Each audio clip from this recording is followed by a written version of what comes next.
Okay, so hello, my dear future chartered accountants. This is CH Chinmay Hegde. I hope my voice is audible and the PPT is visible. We are moving on with the FR upgradation classes. Just a reminder, this is not a substitute for conceptual classes either for crash course or for regular. This is mainly for the problems which have been added by ICAI in this new study material and RTP, MTP, suggestion answers, etc. This is the purpose. The purpose is to solve these questions. And the material is already available in the Telegram channel. So please make sure that you download the material before you attend these sessions. I hope it is fine and I hope the voice is audible. Let's do this problem now. So we are going to do problems on Ind AS 28, investment in associate, basically for significant influence. So let's read this problem. E Limited holds 25% of voting power of the investee. The balance 75% of the voting power is held by 3 other investors holding 25%. The decisions about the financing and operating policies of the investee are taken by investor holding the majority of the voting power. Since the other 3 investors together holds majority voting power, they generally take the decisions without taking the consent of E Limited. Even if E Limited proposes any changes to the financing and operating policies of the investee, the other 3 investors do not vote in favor of those changes. So in effect, suggestions of E Limited are not considered while taking the decisions relating to the financing and operating policies. Determine whether E Limited has significant influence over the investee. I'll read the question once more. E Limited holds 25% of the voting power in an investee. You have 25% in another company. The balance 75% is held by 3 other investors, each holding 25%. So basically this company has 4 people. You're one of them. There are 3 more people, everybody having a equal share of 25%. The decisions about the financing and operating policies of the investees are taken by investors holding majority of the voting power. Naturally, the decisions will be taken by majority vote. So whoever has the majority, that decisions will be taken. Since other 3 investors together hold majority voting power, they generally take decisions without taking the consent of E Limited. Even if E Limited proposes any changes to the financing and operating policies of the investee, the other 3 investors do not vote in favor of those changes. That typically happens. No, let's say you are having 4 friends in group, and that one person, poor fellow, will always be bullied. You will never listen to him. Other 3 people, whatever they say, that only will be done. Either to go to restaurant or to go to picnic or trip or to play some sports. Any this or to go to movie. Anything you decide, this one person opinion will not be taken. It can happen in business also. So E Limited opinion is never respected. So in effect, the suggestions of E Limited are not considered while taking decisions relating to the financing and operating policies. So determine whether E Limited has significant influence over investee.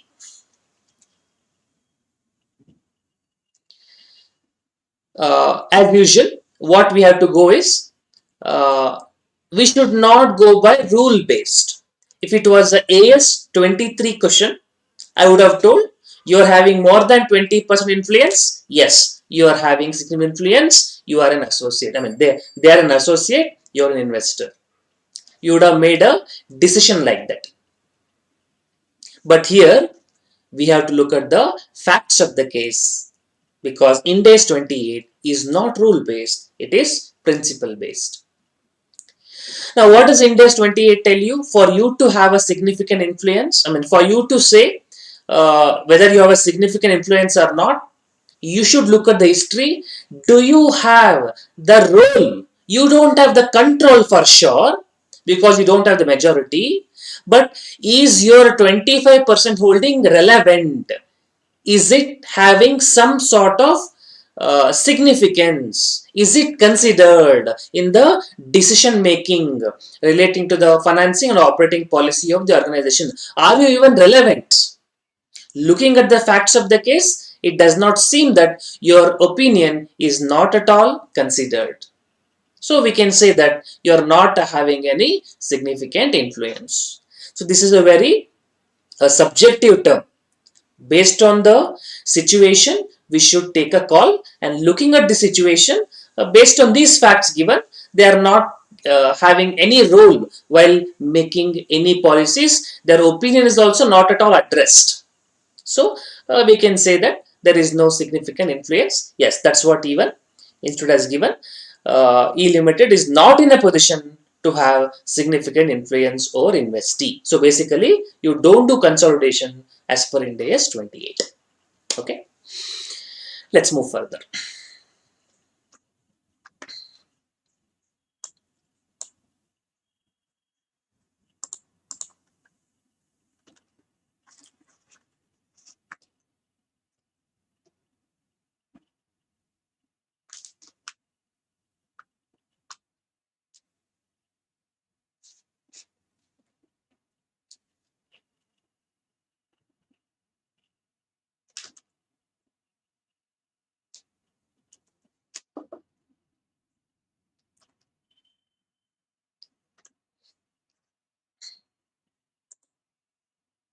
Okay, so next one, M Limited holds 10% of the voting power over investee.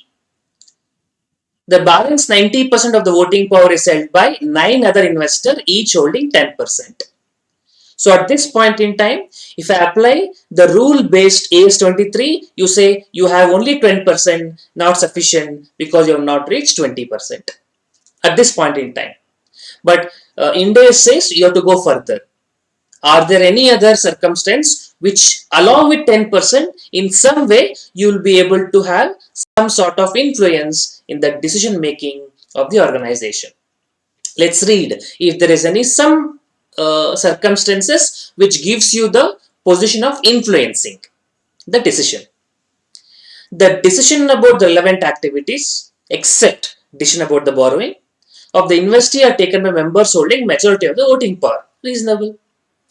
The decision about taking borrowings are required to be taken by unanimous consent of all the investor. Further, decision about taking the borrowings are not the decision that most significantly affects the returns over investee. Determine whether significant influence, I mean M Limited has significant influence over other investee.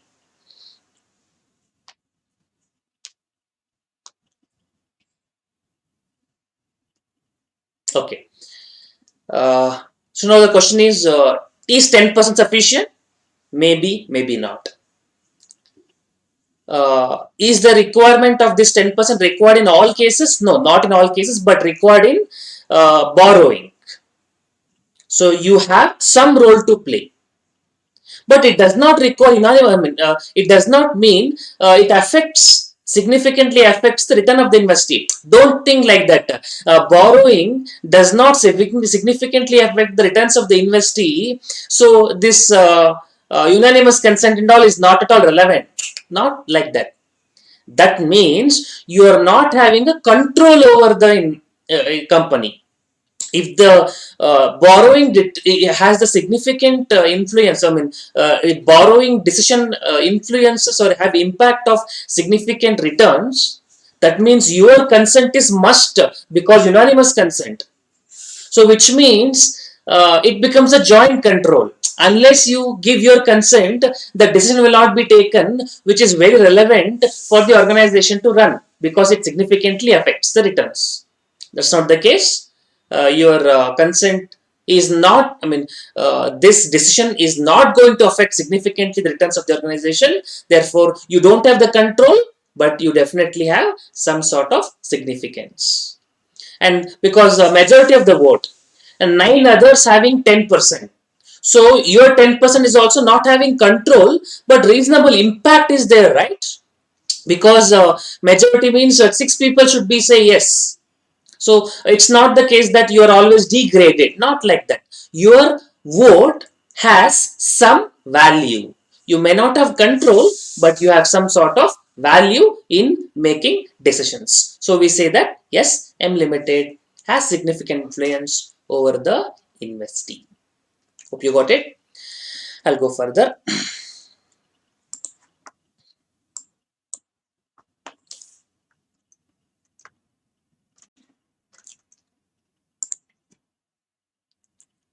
Next, RS Limited is an entity engaged in the business of pharmaceuticals.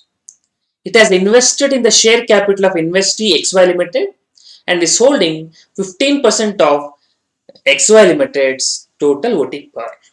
So RS Limited is having 15% of the shares of total voting power. So at this point in time, 15% is not really any significant influence because we don't know other factors. Let's see other factors.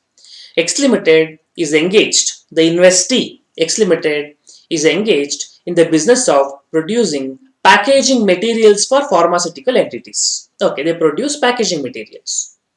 One of the incentive for the RS Limited to invest in XY Limited, why are they investing?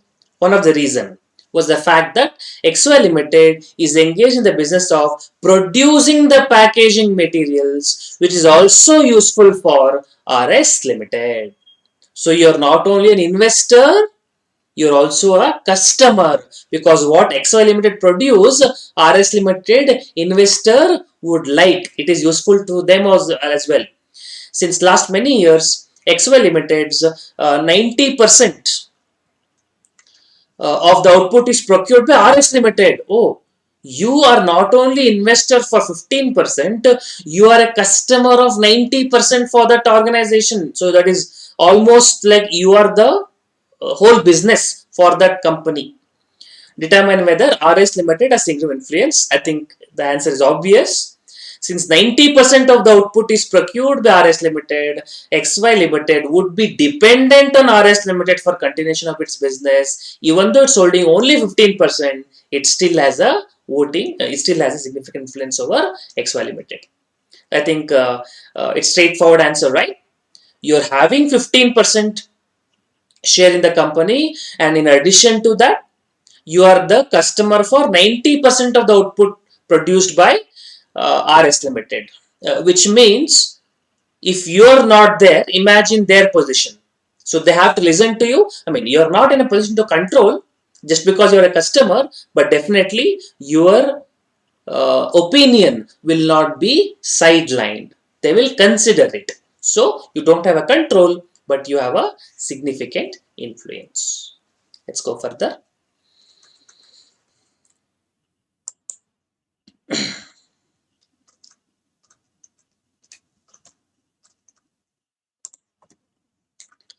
R Limited is a tire manufacturing entity. Entity has entered into a technology transfer agreement with another entity, Y Limited.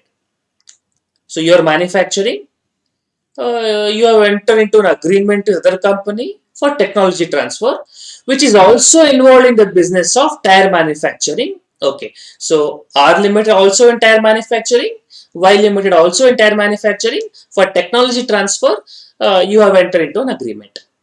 R Limited, an established entity in the business, whereas Y Limited is a relatively new entity. Possible. See, for example, MRF tire manufacturing, Apollo Tires, they are all listed companies because they are having a brand, they are having an establishment, they are having a presence in the market. But some new person who have started may not have all these things, at least technology at least may not be there. So you have entered an agreement with them. As per the agreement, R Limited has granted to Y Limited the license to use its technical information and know-how. Basically, your recipe, I mean, you may say whatever technical know-how or your secret process in which you follow your manufacturing activities, which are related to the process of manufacturing of tires. Y Limited is dependent on the technical information and know-how supplied by R Limited because of its lack of expertise and experience in the business, because they are new. Further, R Limited also invested in 10% of the equity share capital of Y Limited, determine whether R Limited has significant influence over Y Limited. Again, this should be straightforward, my dear friends. You are having 10% share, and moreover, the technical know-how which you provided is the essence based on which the other companies able to survive. They are dependent on you. Mind it, you are not controlling them. You are providing the license, you have granted the license based on which the entity is surviving. So whatever you say, they will not follow it. They have their own decisions to make, like how many units to produce, where to start the factory, whom should they sell. So the relevant activity decision, they will only make it. But the primary technical know-how, they are dependent on you. So if you say something, they will consider your opinion for sure. They cannot rule out your opinion. They cannot sideline it. So again, we say that you have a significant influence in spite of having only 10% because of the technical know-how dependency other company has. Okay, let me move further.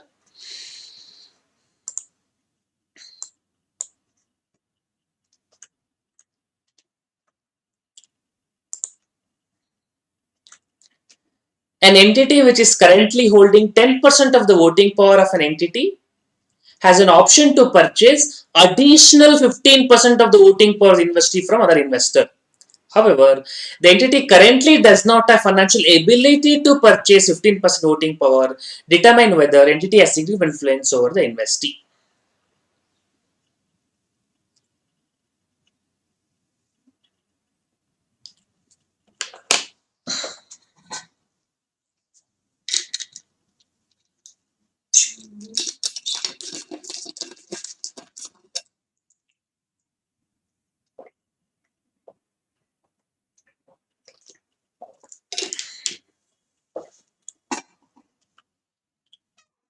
Okay. In this problem, we don't have any information apart from the data on the voting share, the 10%, 15%, something like that. So when you don't have any other information, we have to make our answer based on only this. Or you can say towards the end, other facts are also to be considered. Because Ind AS 28, Ind AS for that matter, don't focus on rules, it focuses on principles. And we have seen some other earlier problems as well, that even though you're having 10%, you still might have said to have a significant influence because of you are the customer, you are the majority customer, or because the companies depend on your technical know-how, things like that. But in this problem, we have information only relating to the voting power, and therefore we should limit our answer to that extent only. And towards the end, maybe you can add a line, other factors also to be considered. Okay, now what is the issue here?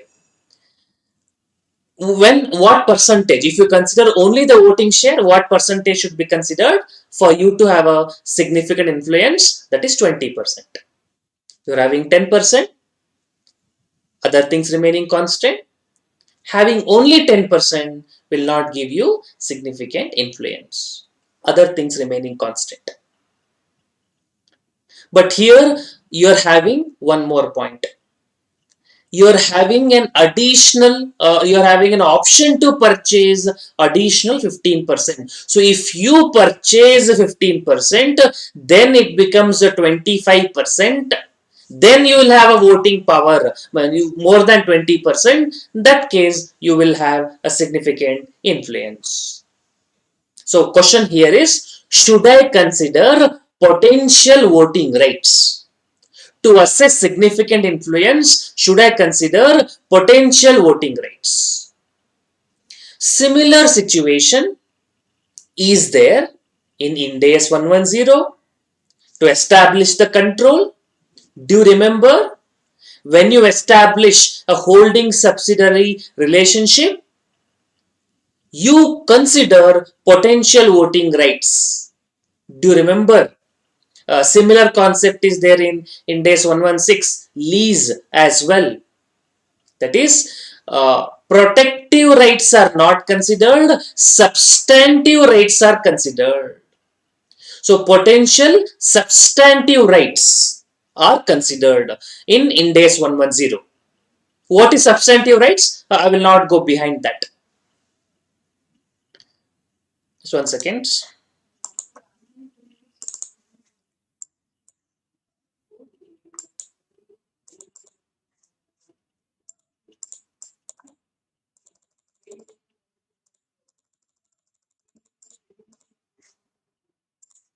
Okay, fine. So, substantive rights are. 1 second.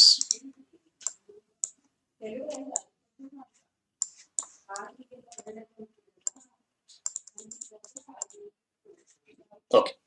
Now, so substantive rights are now considered in Ind AS 110 for making a decision whether to include potential voting rights. Does that situation has, or does that clause exist in Ind AS 28? Should potential voting rights be considered only if it is substantive in nature? Anything like that? Let's read the solution. Considering the potential voting rights, the entity will have more than 20% because 10 plus 15 it becomes 25 of the voting power of the investee, and hence it is presumed that entity has significant influence over the investee. The fact that, focus here, the fact that entity does not have financial ability to purchase such voting power is not considered in assessment.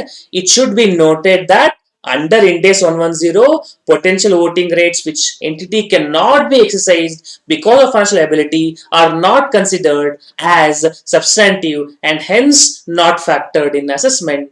However, in Ind AS 28, there is no such requirement given, and hence potential voting right, even if they are not substantive as per Ind AS 110, are included in the assessment of significant influence. So, what does the Ind AS 110 says? Potential voting rights to be considered only if it is substantive, means it's possible. Entity is in a position. The option price should not be deeply out of the money. The entity should have the financial ability to purchase. Basically, it should be possible enough to purchase the potential voting power. It should be possible. It should be realistic. It should be pragmatic. It should be reasonable to exercise the option. Then it becomes substantive. Then you consider in Ind AS 110 for determining the voting power, for determining the control. But in Ind AS 28, such substantive word is not given. So any option, whether entity is in a position to purchase or not, whether it is substantive or not, potential voting power also to be considered for taking a decision whether you're having significant influence. So 10% plus 10%, 15 more, so you'll have 15% voting power, 25% voting power. So you said to have a significant influence. But while doing consolidation, we take only 10%, because at present profits you are sharing only for 10%, but significant influence determination we consider 25%. So you just consider as investee, I mean it's considered as an associate. Hope you got the point. One is to determine significant influence, the other is actually to do consolidation. For consolidation we don't take voting power, I mean potential voting power, we take only the existing one. Okay, hope you got the point. I'll go further.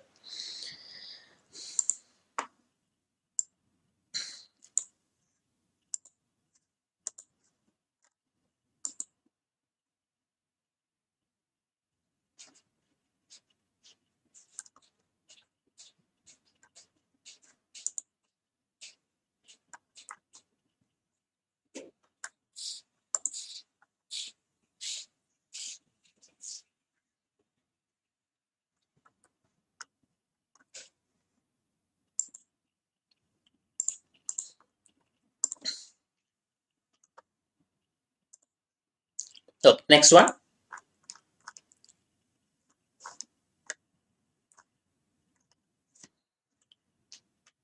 On first day of the financial year, A Limited invested in equity share capital of B Limited at a cost of 1 lakh to acquire 25% of the voting power of B Limited.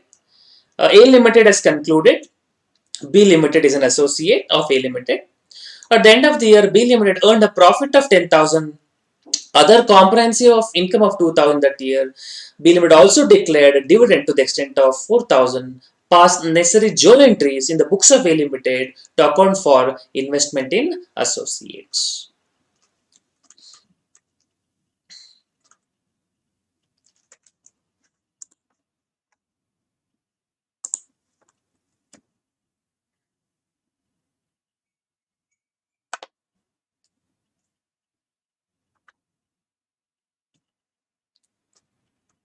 Okay.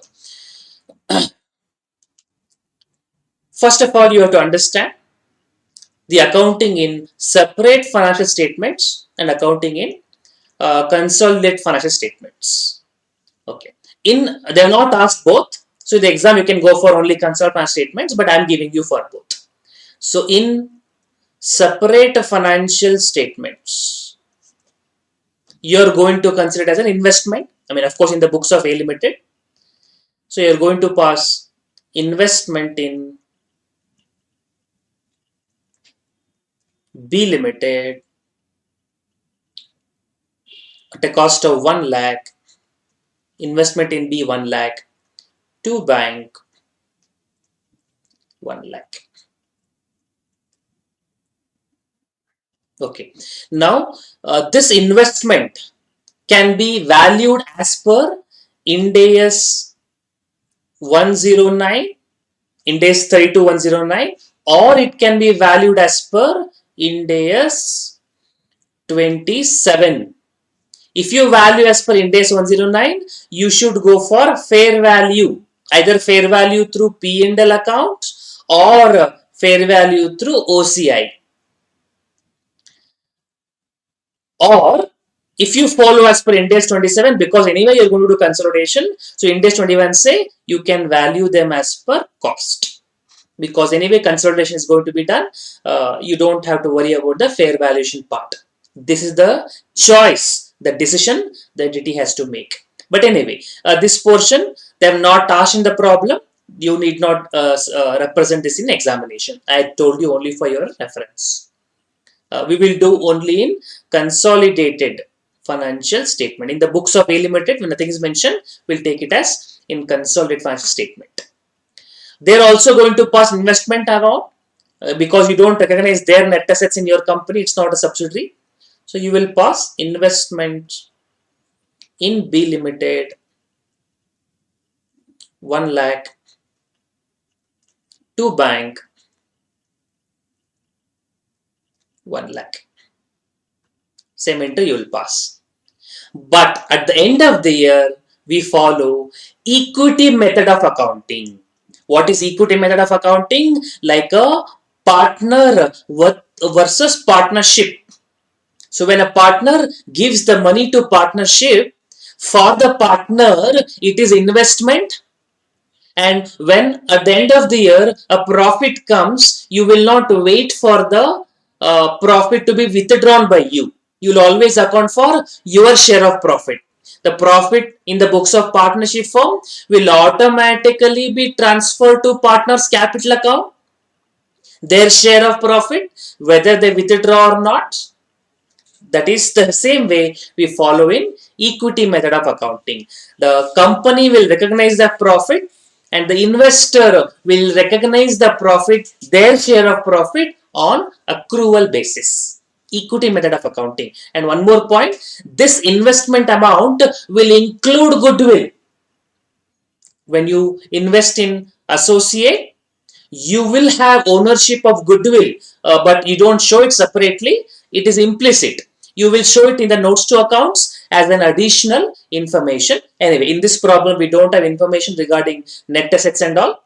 So we can't compute goodwill, but does not make difference with respect to journal entry. For reporting purpose, this investment includes net assets of associate a share of net asset of associate as on date of acquisition, and goodwill proportionately to that extent. Okay, and what is equity method? We recognize investment cost, then we increase it by our share of profit. Investment account debit to P and L, and respectively.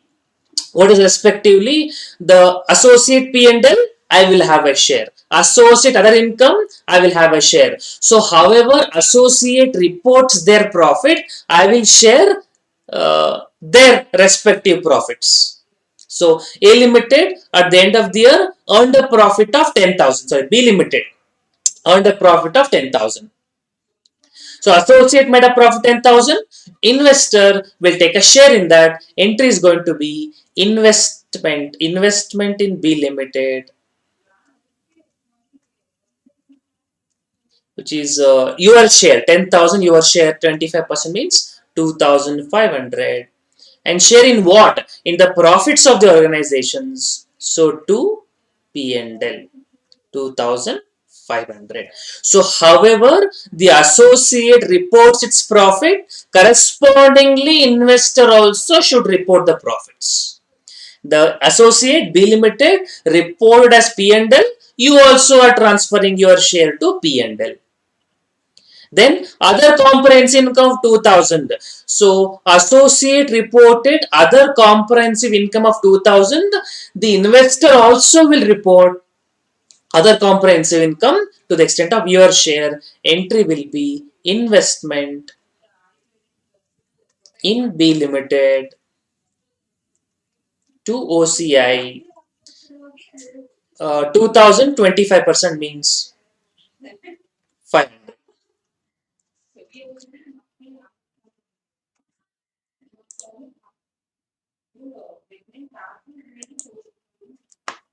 2,000, your share 500.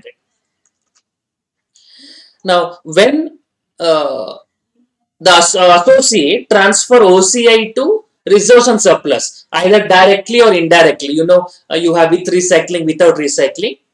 Same process, the investment investor also should do it. Whenever OCI is taken to P and L, you also take the OCI to P and L. If it remains as OCI in the books of associate, investor also should keep it as OCI only, which is what done here. Then declared dividend, assume it is declared and paid, because for declaration dividend, no cash flow will take place. So I assume that it is declared and paid subsequently. For that, I am passing an entry. It is dividend income or receivable, let's say receivable. So that's going to be uh, dividend income receivable, dividend receivable, or if it is received, cash account you debit it. Dividend receivable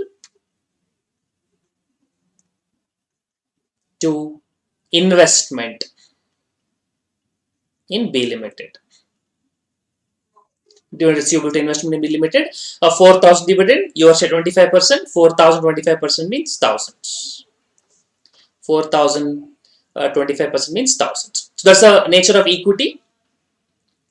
In equity method of investing, equity method of reporting. When income is earned, you add to investments. When dividend is declared and paid, you subtract from investments.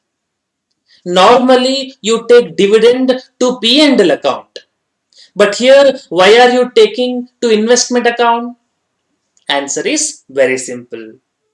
When you recognize the income as your share, you have taken the investment account to P and L account, which means you have recognized the income on accrual basis. Investment account debit to P and L account, share of profit from associate. You have recognized the income on accrual basis. Now, when dividend is paid out of that income, if you again take it to P and L, it is obviously duplication. So, it is subtracted from investments. Investment account debit to P and L, income recognized, investment debited as a receivable, and when you receive it, the investment will come down. It is just like a partner withdrawing his share of profit from the partnership firm. So when the profit is earned, what entry you pass in the books of partnership firm? P&L account debit to partner's capital. Partner's capital increased. And when partner withdraw money, the capital balance will reduce. In the books of company also same thing happens. When company earns money, the reserve and surplus will increase, net worth of the company will increase. And when dividend is paid out, it's like paying the share of profit to them. Cash is paid out. What will happen? Reserve surplus will come down. In the books of investor, what will happen? In the books of partner, what will happen? When a share of profit comes, he will pass an entry, investment in partnership to P&L for share of profit for income earned. And when you withdraw your share of profit, what will happen? The cash account to investment account, investment will reduce. The same way, equity method accounting is very simple. When the associate makes a profit, your share of profit you add on accrual basis, investment account debit to P&L. Investment represents receivable, P&L represents income, accrued income. And when you actually receive it, you don't take it to P&L, you just reduce from investments, because investment, it was already added, now you received, so it is being subtracted in investments. Hope you got two simple points. Dividend not taken to P&L because it was already recognized on accrual basis. And second point, it is subtracted from investments. It is credited to investment because earlier it was added, now it is subtracted, so that effect is given. Hope you understand. That's all about this problem. Okay, very good. I hope no doubts on this one. Equity method of accounting. Goodwill is not shown separately minded. It is part of cost of investments.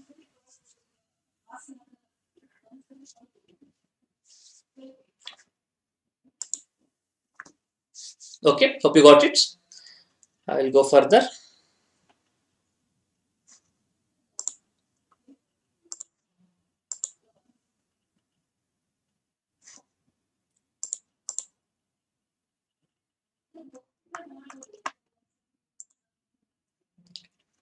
Okay, next. MNO holds 15% of the voting power of DEF. PQR Limited, which is subsidiary of MNO Limited, also holds 10% voting power of DF. Hence, MNO Limited has total 25% voting power of DF Limited. How 25%? 15% directly and 10% through subsidiary. I have 15% directly.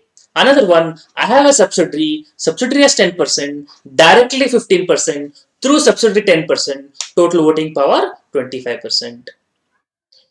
And accordingly, a significant influence. How should MNO Limited account for investment in DF in consolidated financial statements?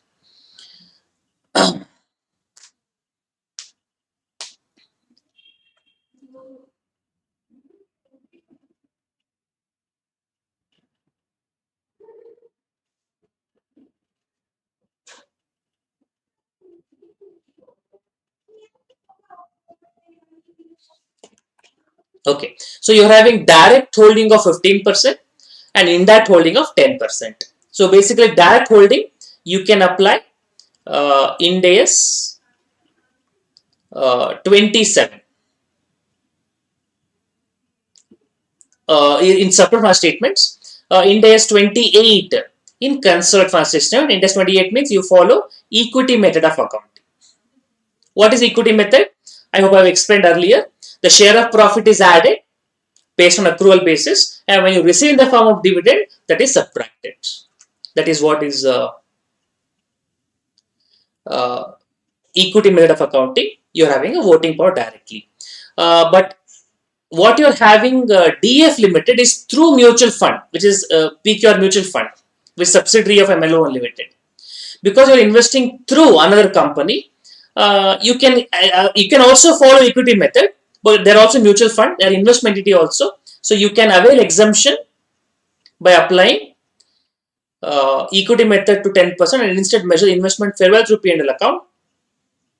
Means that 10% what you're having through subsidiary, you can follow, you can avail exemption. You can do Ind AS 28 equity method, but they are investment entity, So what we can do, instead of following the equity method, you can avail exemption. You can avail exemption by following fair value method as per Ind AS 109 for two reasons. One, it is through subsidiary, and second, it is investment entity. You can claim the fair value exemption. Hope you got the point, and that's what solution also says. I will go further.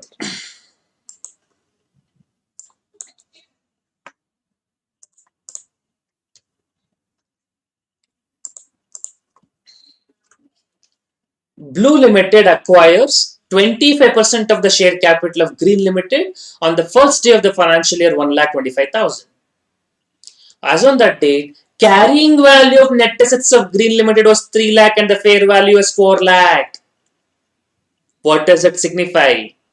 In the separate financial statements and in the consolidated financial statements, on the date of acquisition, you will value investment at cost. But in the consolidated statements, while reporting, the cost is broken down into two parts. Net assets of the company on the date of organization, net asset of associate, and the proportionate goodwill included therein. Only for reporting, not for recognition. Only for disclosure, not for representation in balance sheet. So 1,25,000 you paid, but to be broken down, how much is net assets of the company and how much is the proportionate goodwill included in that cost of investment, where it is being shown in consolidated financial statements and not in separate financial statements.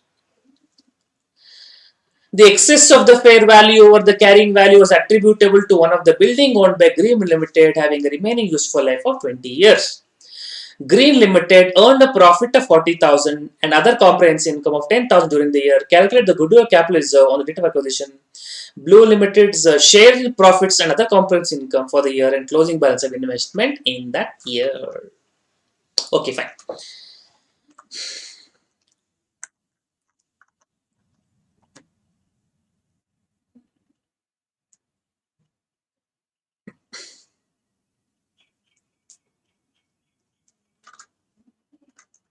Okay. Calculate the goodwill or capital reserve. Okay, how do you calculate goodwill? Two simple formula. Whatever is the cost of investment. So as on date of acquisition,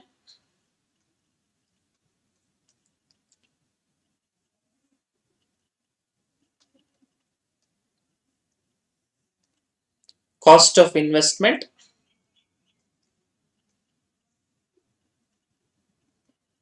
is how much?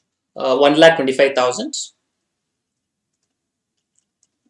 less share of net assets, proportionate share of net assets. Share of net assets. How much is net assets? Carrying value is 3 lakh, fair value is 4 lakh. Of course, we should take fair value 4 lakh and your share 25%,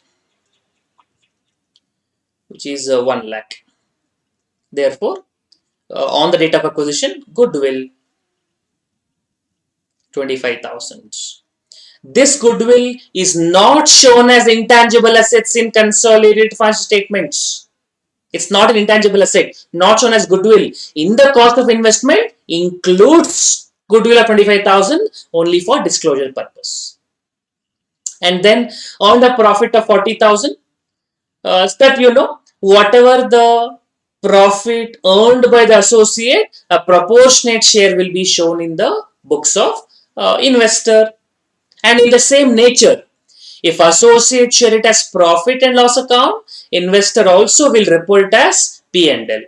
If associate will report as OCI, the investor also will report as OCI.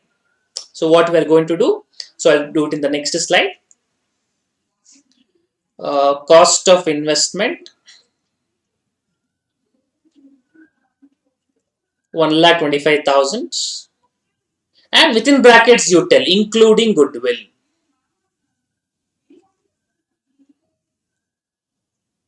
Including goodwill. Then you add share of net profits, share of P&L. from associate. Then you add share of OCI, the respective nature. Of course, it will be added. P and the investment account debit to OCI. You should show separately. Then subtract if you receive any dividend income. Dividend received, if any. Uh, we follow equity method of accounting. Income is added on accrual basis. When you receive in the form of dividend, subtracted, and you further add fair value adjustments. What is a fair value adjustments? Again, it requires a little bit of flashback of consolidation. I'm not going too much into it. Hope you remember it. If not, go and revise it. Fair value adjustment, revaluation is an item of pre-acquisition profits. If you remember in our columnar format, we distribute into the Goodwill column and we take it to the NCI column. But whenever there is revaluation profit and subsequently there will be depreciation because when the value of the asset increases subsequently, you will have a incremental depreciation. You will have a additional depreciation. Means that will reduce the profits. In which column you take? Con PL and NCI. Hope you remember that. So whenever there is an appreciation on the date of acquisition, subsequently there will be an incremental depreciation. So same thing here also we should give the effect. Book value was carrying value was 3 lakh, fair value is 4 lakh, which means 1 lakh appreciation, and this is attributable to building having a life for 20 years. So 1 lakh is the revaluation profit, but to be spread across over 20 years. So adjustments of fair value adjustment or depreciation, additional depreciation, incremental depreciation.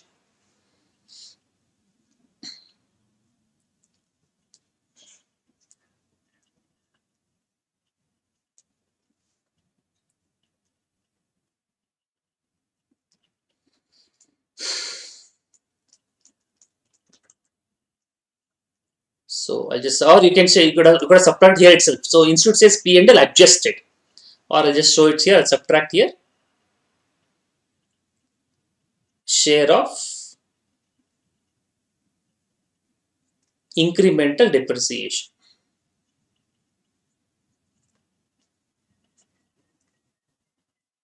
Okay. So share of P and L accounts. Cost of investment 1,25,000. They earned a P and L account, earned a profit of 40,000.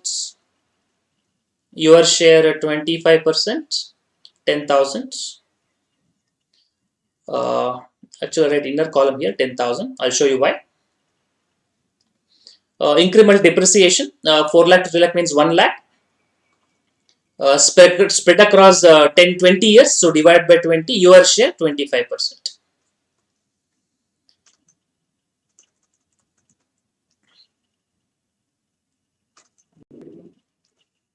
So 1 lakh by 20 means 5,000 to 25%, 1250, and subtracted, okay, minus 1,250. You can write the amount on net effect basis. So 10,000 minus 1,250, 8,750.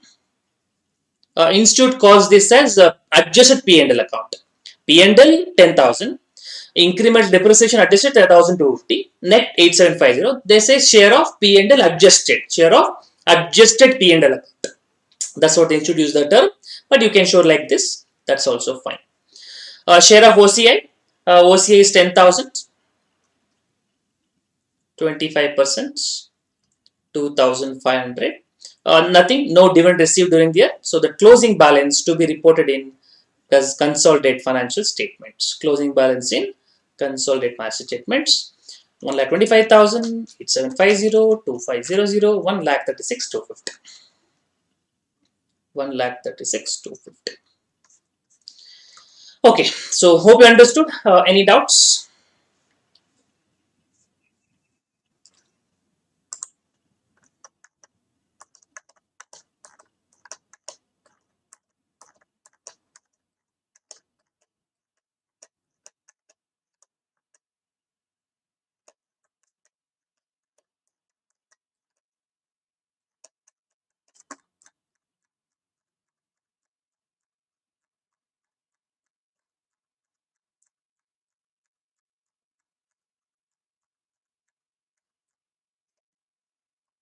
Okay, I'll go further.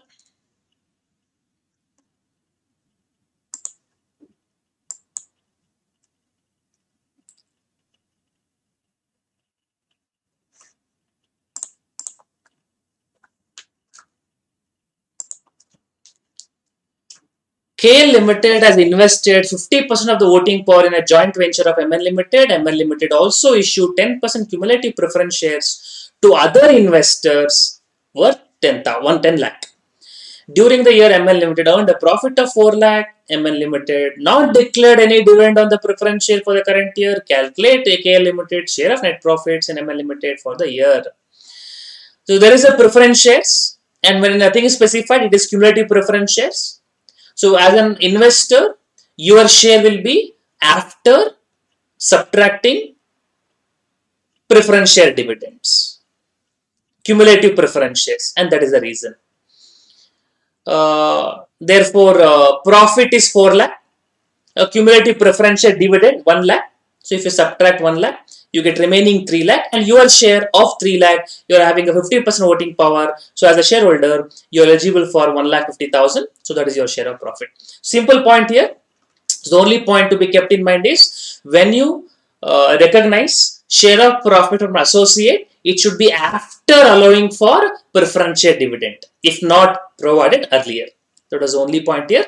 Nothing great about this. Hope you got this.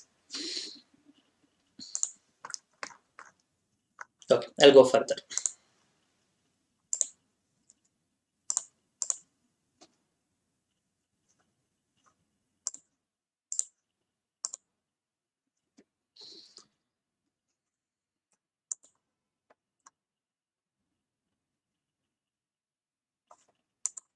Okay, next. M Limited has invested 40% share capital of N Limited, and hence N Limited is an associate of M Limited. During the year, N Limited sold inventory to M Limited for a value of 10 lakh. This included 10% of the transaction price profit of 1 lakh. On the above inventory, M Limited sold inventory of 6 lakh to outsiders, and hence inventory of 4 lakh purchased from M Limited is still lying in M Limited. Determine unrealized profit to be eliminated in the above transaction. Scenario B, assume the same facts in scenario A except inventory sold by M Limited to N Limited and instead of N Limited selling to M Limited. Determine the unrealized profit to be eliminated in the above transaction.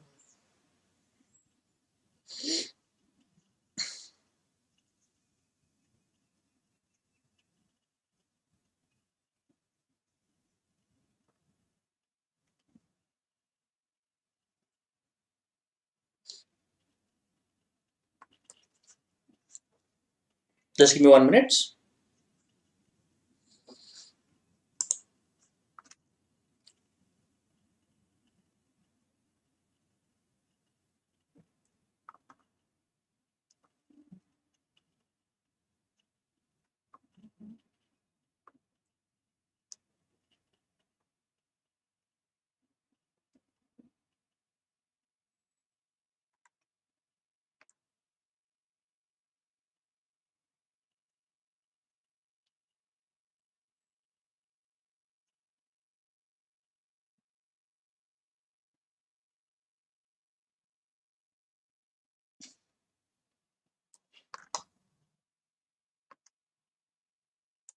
Okay. Uh, Okay, so situation is very simple. This concept is the unrealized profit inventory. So you know it. So let me show it in the form of a chart. So M Limited is the investor. M Limited is the investor, and N Limited is the investee, which is the associate.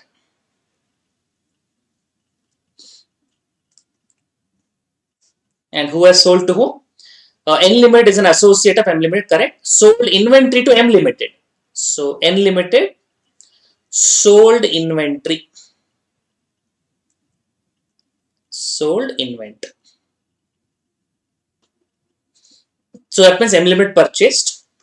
What is the value? 10 lakh. and profit of 1 lakh. So value is 10 lakh,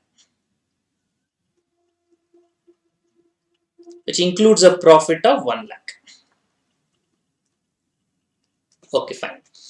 On the out of the above, M Limited sold inventory of 6 lakh to outside customers, and hence the inventory of 4 lakh is still lying. So out of this 10 lakh, M Limited sold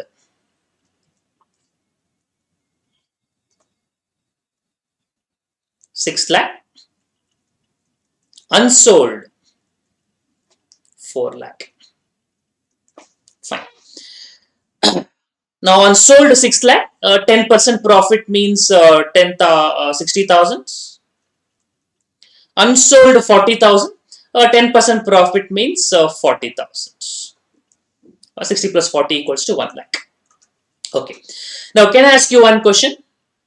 See if you can answer it. This profit of 1 lakh is included in which P&L account? Did you get my question?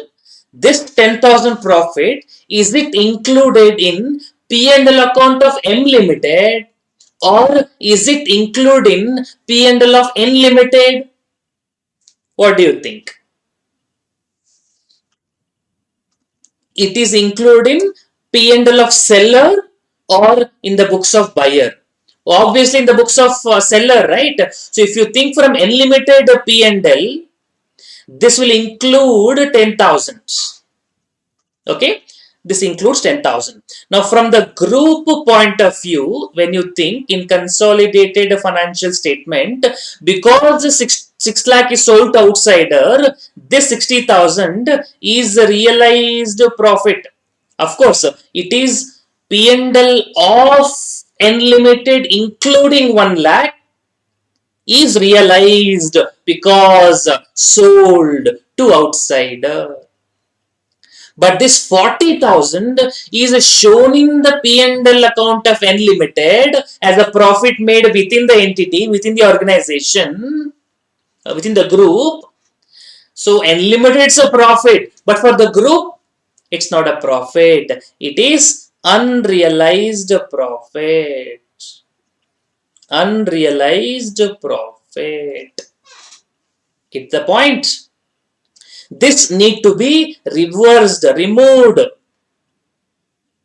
from inventory, which means when M Limited passes the entry as per equity method, what entry does M Limited pass? M Limited will pass investment account debit to P&L. How much? We don't have other information, only about this amount, which is 10,000, but your share, you don't take entire 10,000. Your share 40%. So 10,000, 40%. 10,000, 40%, which is 4,000. So investment account debit to P&L, you will take 4,000.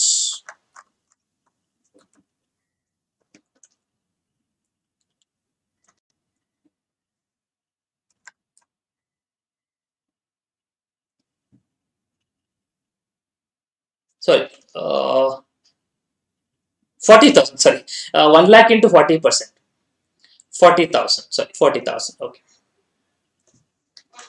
40% means 40,000, okay, sorry. So 1 lakh into 40%, 40,000 investment account to P&L, your share of profit. And you need to remove 60,000 is okay, but you need to, out of this 40,000, your share to be removed. And where to be removed? Removed from inventory. So your share 40,000 into 40%, which is 4,000. Entry will be P&L account debit to inventory. It would have been included in the part of your inventory to be reduced. P&L to inventory 4,000. No, sorry, not 4,000. 16,000. 40 into 40%. 16,000. 16,000. Hope you got the journal entry. Regular profit you recognize, investment account to P&L account, your share of profit of the organization. Their P&L account becomes your P&L account. But out of that P&L account, there is some unrealized profit which needs to be removed. So debit the P&L account and create the inventory. It would have been taken to the inventory value. or investment, inventory or investments. Uh, yeah, I think inventory. Uh, Maybe investment is also fine, I think, because their inventory will not become your inventory. Institute has sold inventory. I think I will say investment only. To investment. No, sorry. Inventory is correct. Inventory is correct. Inventory is correct because your inventory will be there. No, your inventory 40,000 because they're in your stock. Yes, inventory is correct. Your stock will be there. Your stock will be reduced by this extent in the consolidated statements. Correct. P&L to inventory 60,000. And later, when you sell this inventory to outsider, this profit will be added to your P&L account. You will recognize basically this entry will be reversed. Hope you got the points.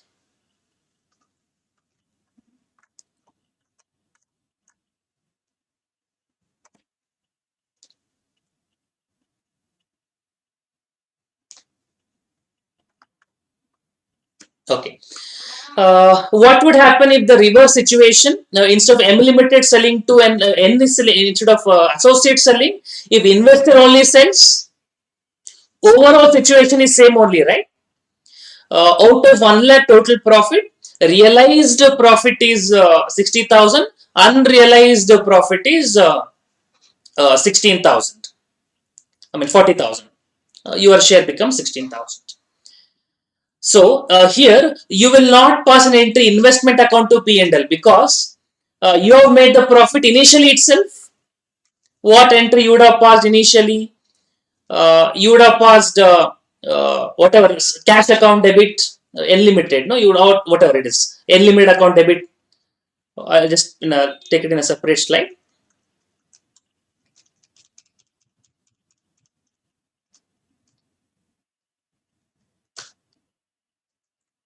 Okay, so if unlimited, unlimited, unlimited, and if unlimited has sold, so on sales, what you would have done? On sales, you would have passed an entry like say maybe cash account or unlimited account. I don't know whether cash is great sales, unlimited account debit. Uh,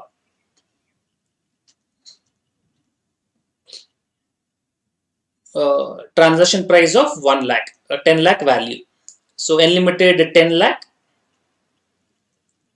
uh, to sales 10 lakh. That's what you would have provided, and you would have at cost also P&L you would have transferred cost of material whatever it is. Entry is the debtor account to sales account. Now at the end of the year to remove this effect, what should be done?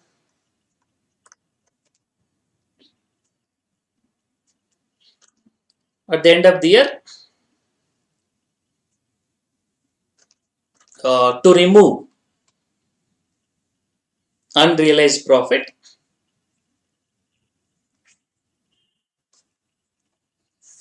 this sales should be reversed.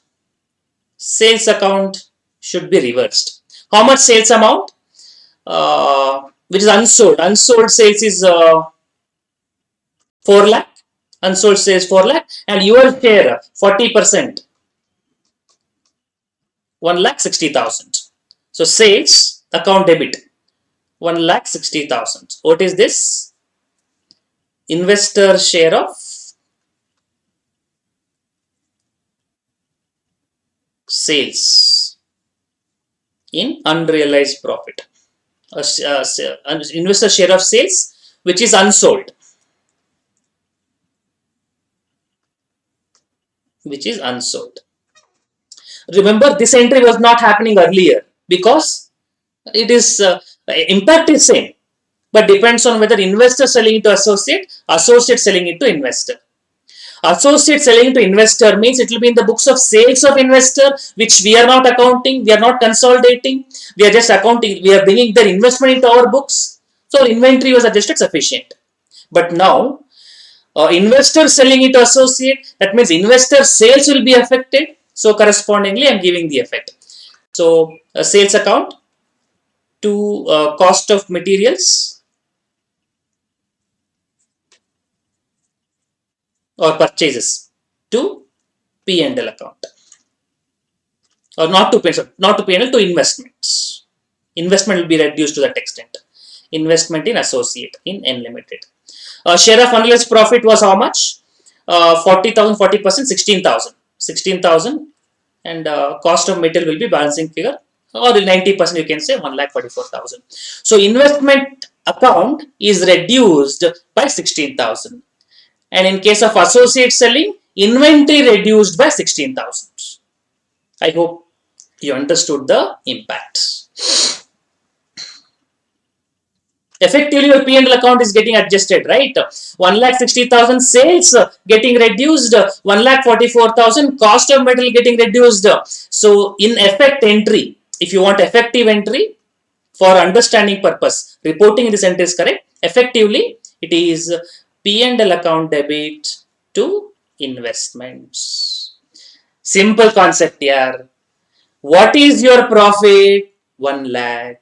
Where is it is taken to? Because it is sold by M Limited. It is in the P&L account of seller, P&L account of M Limited.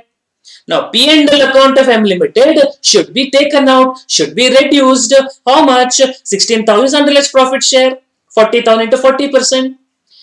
And where you take it to? You subtract from investments. That's all. And when you actually sell in the next year, this will be reversed. Investment to P&L, that profit will be realized profit then. Hope you got the point. Okay, I'll go further.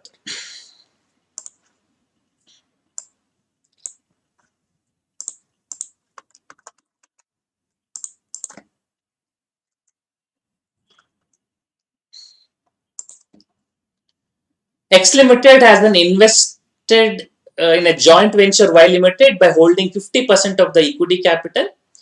During the year, X Limited sold an asset to Y Limited at a market value of 8 lakh. The asset's carrying value of the books was 10 lakh. Determine how X Limited account for the sale in the books, transaction books. Assume the same facts as per scenario is, except the asset is sold by Y Limited to X Limited instead of X selling it to Y. Determine how should X Limited account for the above transaction in the books. Very similar actually to the previous problem where it was inventory. Here it is asset. Let me show you the impact.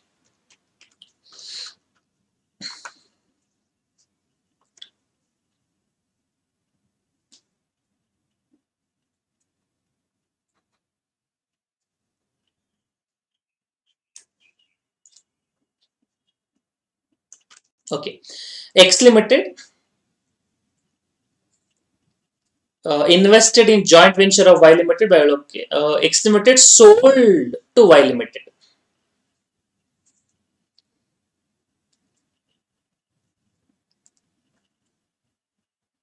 So X Limited is the investor, Y is the joint venture. And what entry would have passed at the time of sale? During the sale,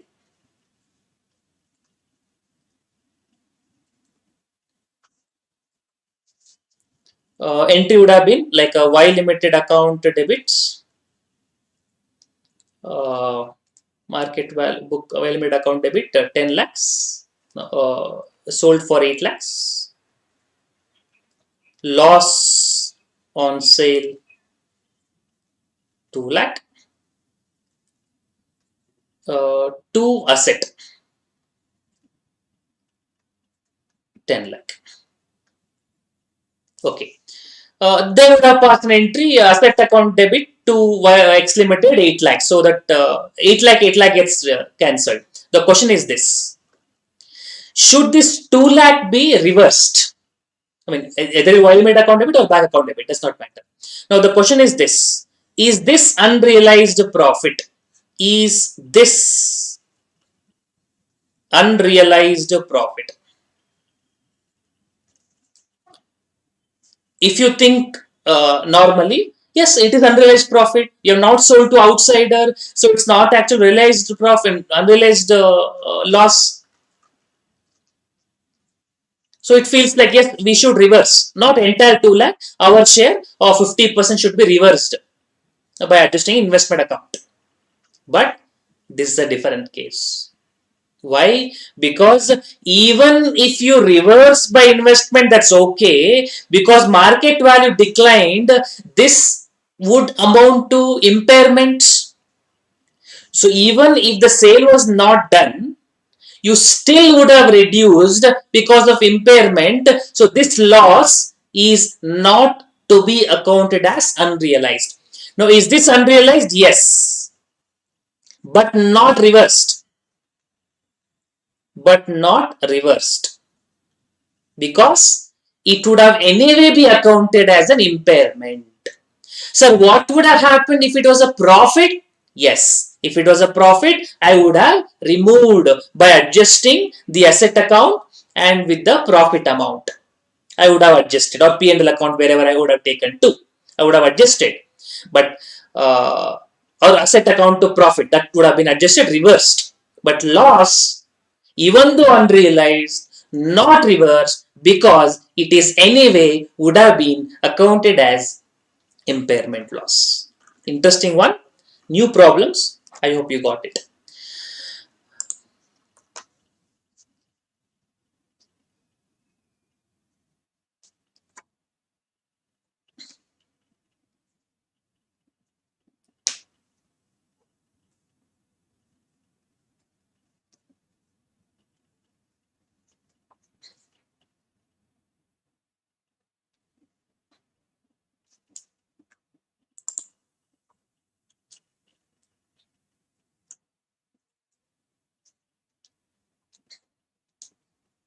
Okay. Scenario B. Assume the same facts in above, except the asset is sold by Y Limited to X Limited. Same case also, there also it would have been unrealized loss, but unrealized loss we won't eliminate because the impairment would have been there. Entry would be slightly different because you are purchasing the asset. So asset account debit 8 lakh, you paid 8 lakh, and they made a loss of 2 lakh, their share of loss you will recognize. So if it is Y selling it to X on sale, I mean on purchase actually, X Limited will pass an entry, asset account debit to cash or to Y Limited, depends on whether cash or credit transaction, 8 lakh. And at the end of the year, you are going to recognize share of loss.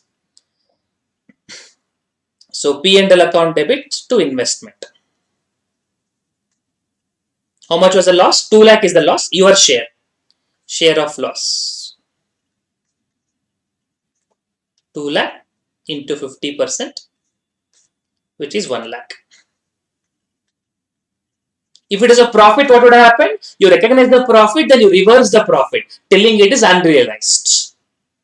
Hope you got the point. So P&L to investment, share of loss. 2 lakh was the loss. 50% share means 1 lakh. Okay, I'll go further.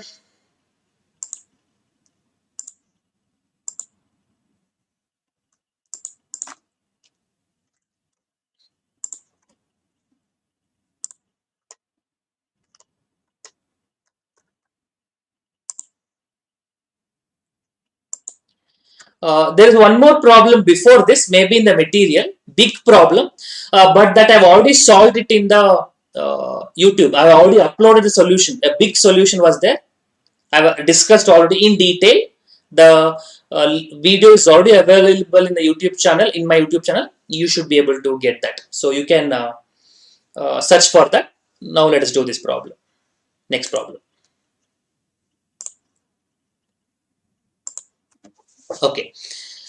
CD Limited held 50% voting power of RS Limited, which is a joint venture of CD. CD Limited's carrying value of investment is 1 lakh. Now, out of 50% stake, CD Limited sold 20% to a third party for a consideration of 80,000. The fair value retained 30% interest 1 lakh 20. Determine how much gain or loss should be recorded in the books of in the recording profit loss of CD Limited. Okay, effect is very simple. Water money comes in, debited. Uh, Carrying amount of investment should be, remaining investment should be revised. and any book value comparison, you should recognize the profit.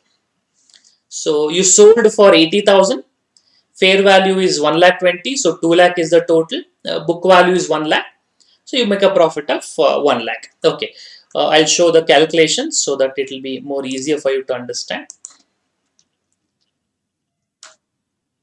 Okay, so carrying value is 1 lakh, correct? Carrying value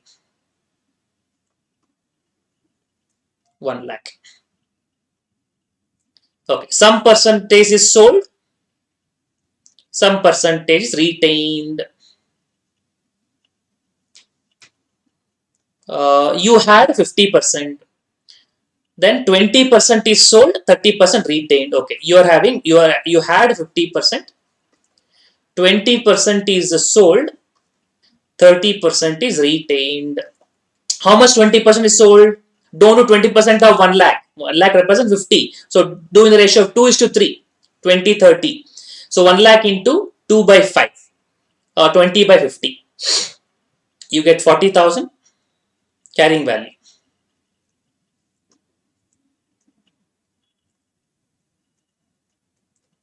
And retained carrying value 60,000. 1 lakh into 30 by 50. Sold for sale consideration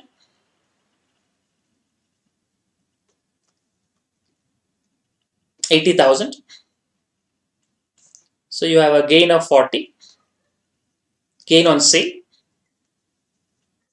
And this is the fair value, retained amount fair value 1,20,000, which means gain on revaluation 60,000. Total 60 plus 40, 1 lakh. Total gain of 1 lakh. Or you can simply do carrying sale value 80,000, fair value 1,20,000, 1,20,000 plus 80 is 2 lakh, 2 lakh minus 1 lakh is 1 lakh. You can tell like that also. Simple one. Take it quickly.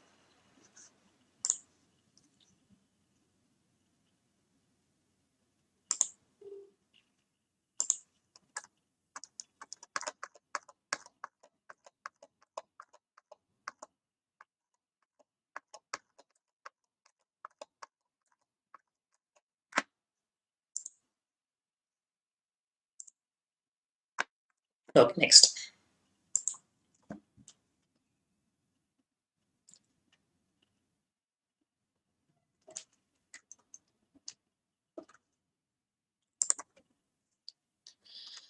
Ram Limited holds 50% of equity share capital of Sham Limited. The balance 50% of the equity is held by another investor. Ram Limited has joint control over Sham Limited and it's a joint venture of Ram Limited accounted using equity method. Now, Ram Limited is planning to sell 10% of the share capital to a third party. Such 10% investment meets the criteria of an asset held for sale and has been measured and disclosed accordingly. Now determine how should Ram Limited account for 40% interest retained in Sham Limited.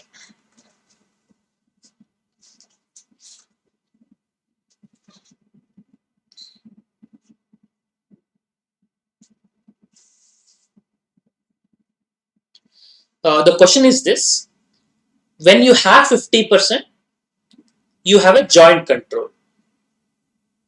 You account as per equity method. So when you sell 10%, 40%, does it mean you still have joint control? We don't know. Does it have significant influence? Maybe yes, but we don't know the clarity yet. So what the institute tells is like this.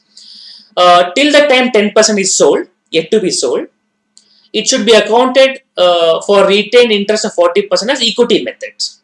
You still have the control. After the sale of 10%, it still has a joint control over Sham Limited, maybe through contract arrangement. It's if Ram Limited still has joint control, it should continue to remeasure the investment using equity method. Even after sale, if it is still having joint control, then you can go for equity method.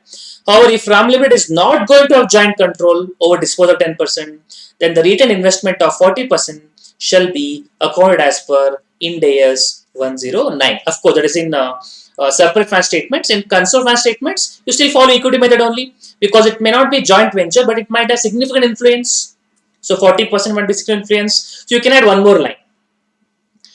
If joint control does not exist, if joint control still continue to exist, you can say it will be accounted as per equity method. If joint control not exist, if significant influence exists, still continue as per equity method. If joint control is also not there, significant influence also not there, then you account as per Ind AS 109. Maybe you can add one more line that will be more complete, in my opinion. Okay, hope you got it. I'll go further.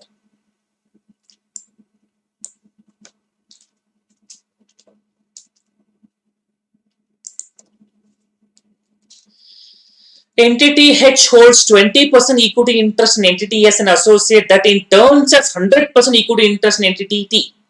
Entity S has recognized the net assets relating to entity T of 10,000 in consolidated statements.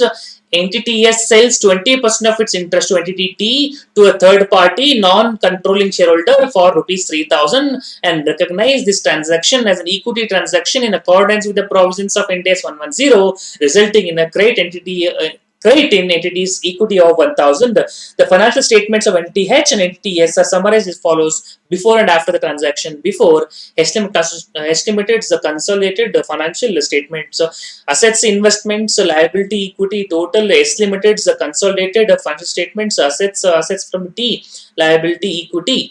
Financial statement of S Limited after transaction is summarized below. Assets, cash, assets from T, cash total, liabilities, equity transaction, impact with non-controlling interest, equity attributable to owners, non-controlling interest total, although H Limited did not participate in the transaction, entity H Limited share of net assets in entity S. As a result of sale of 20% interest in T, effectively H Limited share in S Limited now show 2,200, 20% of 11,000, that is 200 in addition to its previous share. How this equity transaction to be accounted in the fund statements of entity S reflected in consumer statements of entity H that uses the equity method to account for investment in entity S. I am really not sure what you understood, what you not understood. I'll give you 2 minutes. Read the problem once more. Let's see what you can understand. Then let me explain slowly. So go through it.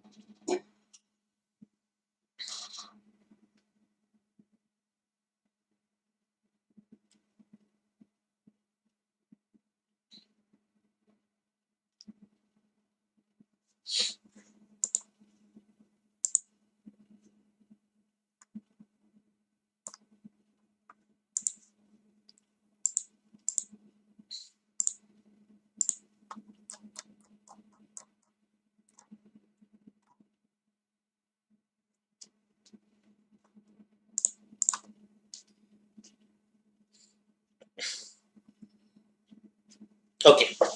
Okay, I'll give one more minute. Go through it.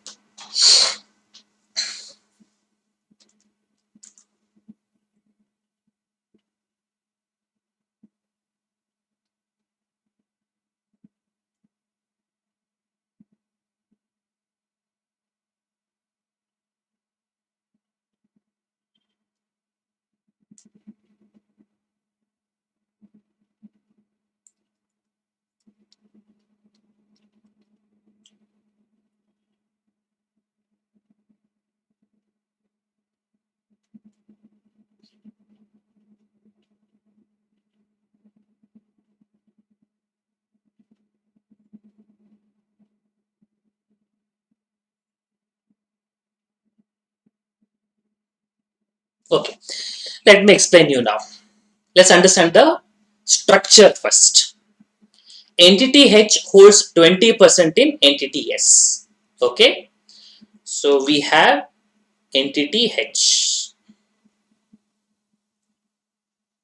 Then we have entity S. Entity H has 20% in entity S. Okay. So entity H has 20%. in entity S. And that in turn has 100% in entity T. So this has shareholding in entity T, subsidiary. Okay. So entity S for entity H is an associate and entity T for entity S is a subsidiary. Hope you are clear with the basic structure. Okay. Now what happened?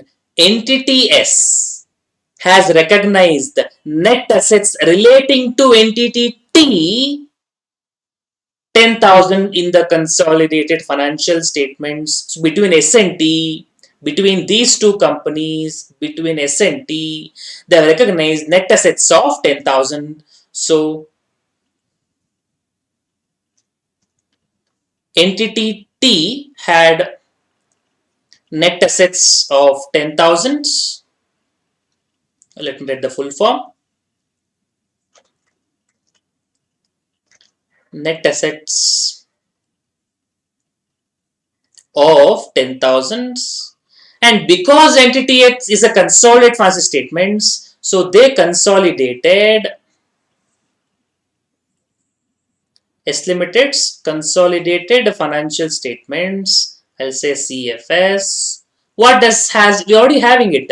S Limited's financial statement is what? Assets from T 10,000, equity 10,000. Fine.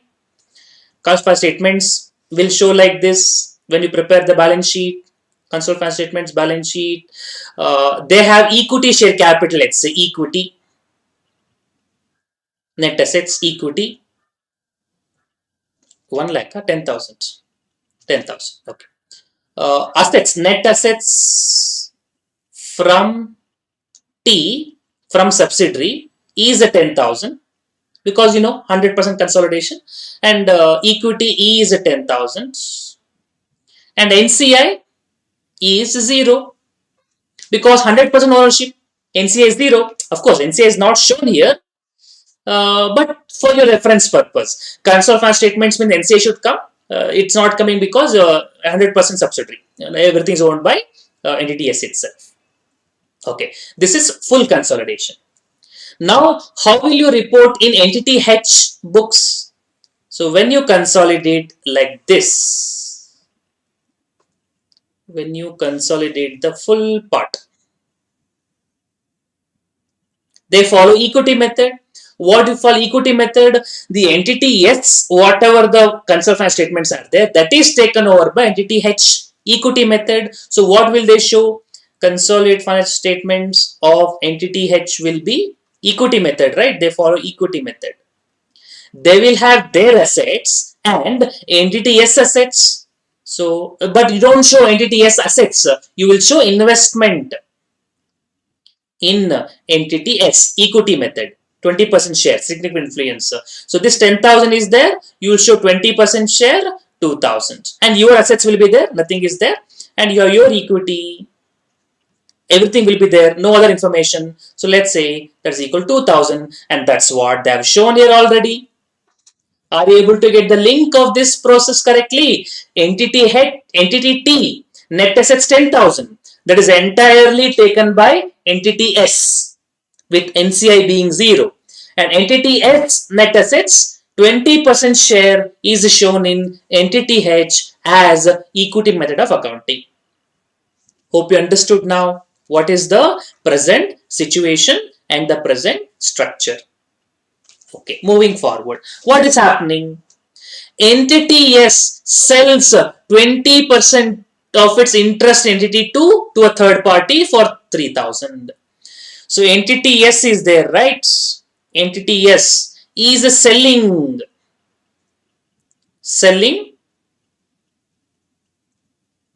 its 20% share. That is also 20%. Selling 20%, that means retaining 80%. Can you please tell me now, What would be the impact in consolidated financial statements? I don't want full profit or loss. I want an answer. What will happen to this 20% now? Who or what do you call the 20% of the people as? Can you tell me? What do you call that 20% of the people as? I don't know whether you understand. Those people are now called as non-controlling interest. Just now I told you NCI 0 because entity S having 100% ownership, fully owned subsidiary. Out of 100%, you have given up 20% to somebody else, means you still have 80%. Outsiders are 20%. They don't have control, so they are called as non-controlling interest. Your NCI will reflect now non-controlling interest. How much NCI you sold for? No, sold for, don't worry. What is the amount it should reflect? You sold for 20%, right? Correct, 20%. So what should this become now? This becomes 2000. This is 10,000. But you sold for cash. So cash will come.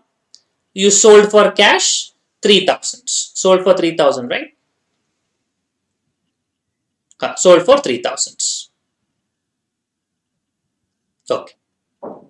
Now what will happen to the equity now? What is the book value?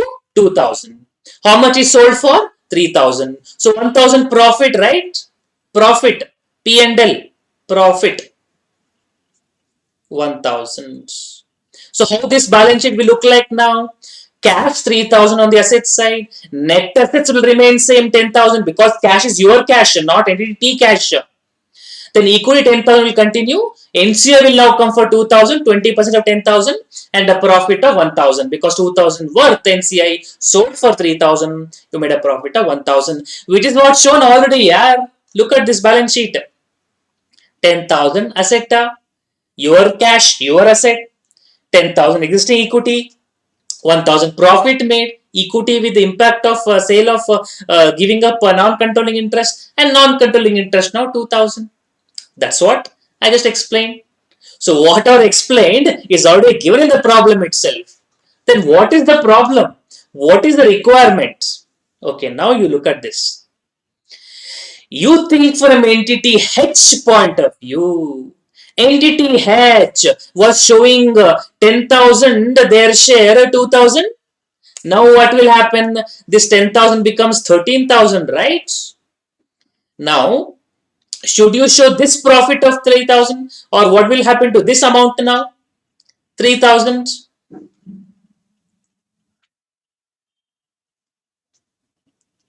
Okay, if I take out the effectively H limited share net assets now 20% of 11,000. 11,000 because if you take out NCI, net amount if I take out, net assets share of it. NCI if you take it as a liability, 10,000 net assets, 1,000 profit or equity 10,000 and 1,000 profit. You don't have a share in NCI. That is not, you have a share only in equity. So 10,000 and 1,000, 11,000, right? So 11,000, if you take it as a 20% share, it becomes 2,200. So increase of 200. What is that increase of 200 exactly? The profit of 1,000 was made, right? You remember? There is a profit of 1,000. This profit of 1,000 is there, right? That is your share 20%. The question is this. Entity S has made a profit by selling their stake. Can the holding company, can the investor recognize that profit? That's the question. How this equity transaction will be recognized in consolidated statement of S Limited, reflect in consolidated statements that uses equity method. So effectively, S Limited share in net assets is now 200 in addition to previous share. Basically, 1,000 rupee profit made by entity S, the middle company, entity H. Can they recognize that profit as their profit? Okay, answer is this. You can read out. Ultimate summary I will tell you. What is the relationship between investor and associate? We follow equity method. What is equity method? Whatever the associate's profit, the investor will recognize on accrual basis. And more importantly, whatever may be the nature of it. If associate says P&L account profit, investor shows share of P&L, investment to P&L. If associate says OCI, then investor will say share of OCI, investment account debit to OCI.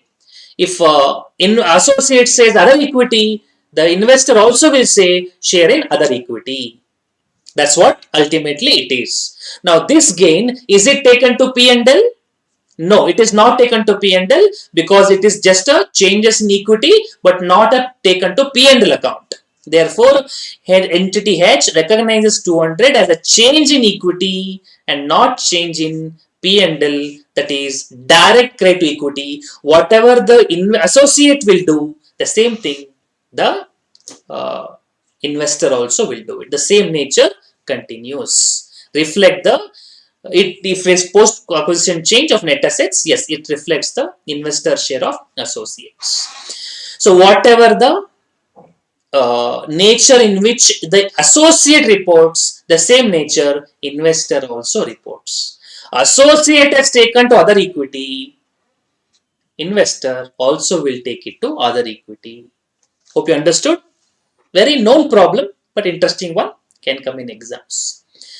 Okay, hope you got it. I'll go to next problem.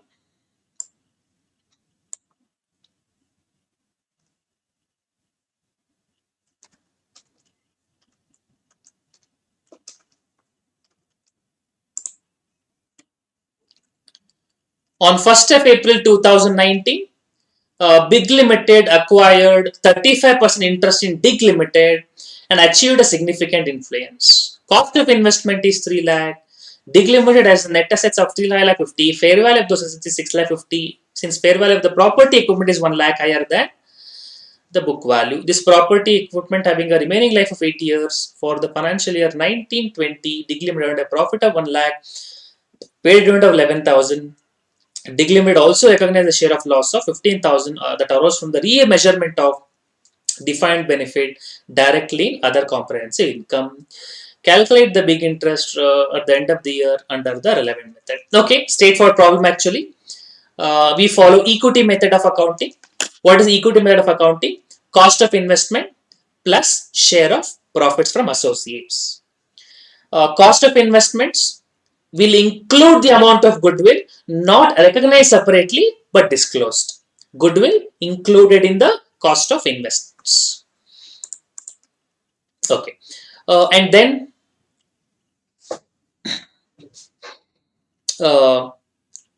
share of net profits we add, and whatever the associate nature, the same thing investor also will continue. If associate says P&L account, investor also say P&L account. Associate says OCI, investor also says OCI. And dividend received will be subtracted from investment because it was added earlier. And when you recognize the income on accrual basis, and again if you take dividend, that will have to duplication in P&L, so that is dividend is not taken to P&L, but instead subtracted from investment as to that extent money is recovered. And one more point, fair valuation, fair value adjustment, revaluation profit on the date of acquisition, that will be part of net assets, which will have impact on goodwill, pre-acquisition profit. Subsequently, that revaluation will result in incremental depreciation that should be adjusted in the associates as well. So what the format will look like, let me write it simply. You can calculate goodwill. I'll calculate goodwill in the previous one. I'll show the format. So investment in associates or joint venture. You follow equity method.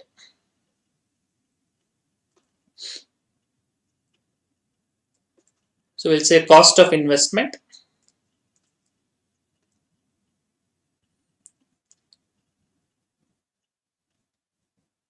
on the date of acquisition, including goodwill. how much we have to mention. Amount will come in the outer column. Then you add share of net profit, share of profit from associate. Then you subtract incremental depreciation on fair value adjustment, incremental depreciation, and institute call this as share of adjusted profit, adjusted P&L. You need not show, you can show separately also. Then add plus or minus share of OCI, maybe plus, maybe minus share of OCI.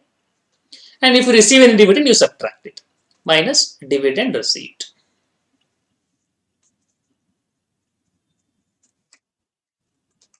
Okay, so that's how the format you have to follow it. Goodwill, some information will be there, sometime may not be there. In this problem, we have information, so we can calculate. So let's calculate goodwill. Simple formula: cost of investment less share of net assets on acquisition. Only for disclosure purpose, not for recognition purpose. Cost of investment 3 lakh. Share of net assets, fair value of net assets 6 lakh 50, 35%.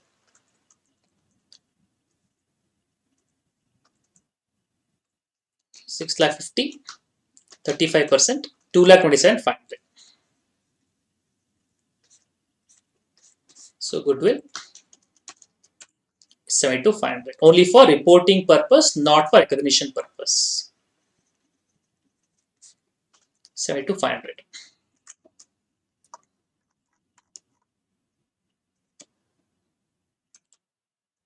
Okay. So cost of investment 3 lakh, including goodwill of 72 500. Okay. Share of profit. Limited earned a profit of 1 lakh. So 1 lakh into 35%, 35,000. Incremental depreciation, fair value equipment higher by 1 lakh. Life is 8 years. So 1 lakh divided by 8. But your share to be taken 35%. So 1 lakh divided by 8 into 35%, 4375, and to be subtracted. So net amount 39,375.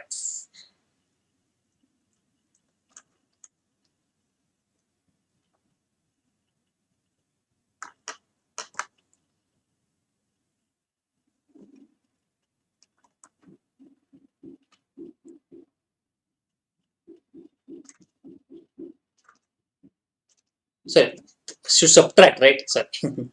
Sorry. 3625. You can also do in one more manner. Profit was 1 lakh, and this amount 1 lakh by 8 means how much? 12,500. So from 1 lakh, if you take out 12,500, you get 87,500. That 35% you can take it. That's also going to come to the same amount. Share of OCI. There is some remeasurement or defined benefit obligation. Benefit directly taken other commerce income. Loss of 15,000. Loss. So we'll subtract 15,000. 35% share.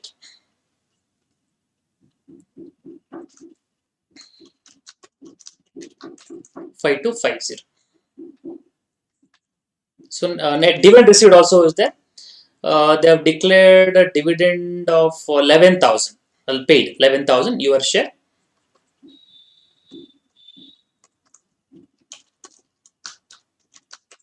$3,850. So 3 lakh plus 3625 minus 5250 minus 3850. 2 lakh 6.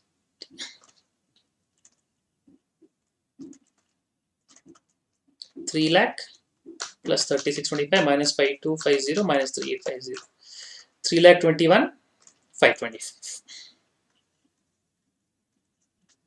is the closing balance to be reported in consolidated financial statements. This dividend will go to P&L in separate financial statements, but in consolidated statements, it will go to the it will be separate from the investment. Okay, so this is one kind of full-fledged problem you can think. Definitely, you can mark it important from exam point of view. It should give a good idea regarding equity method.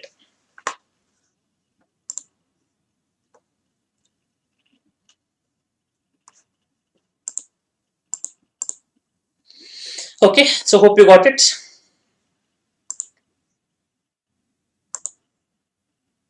Very good. So that's it for today. Today evening at 9 o'clock, we will meet for any doubt clarifications on Q&A. Tomorrow we'll continue with the next standards. From tomorrow onwards, I'll continue with the regular format in which I follow. That is, I think, financial instruments or business combination. I'll look into it. So from tomorrow onwards, we'll continue same time, 7 to 9. So please come prepared.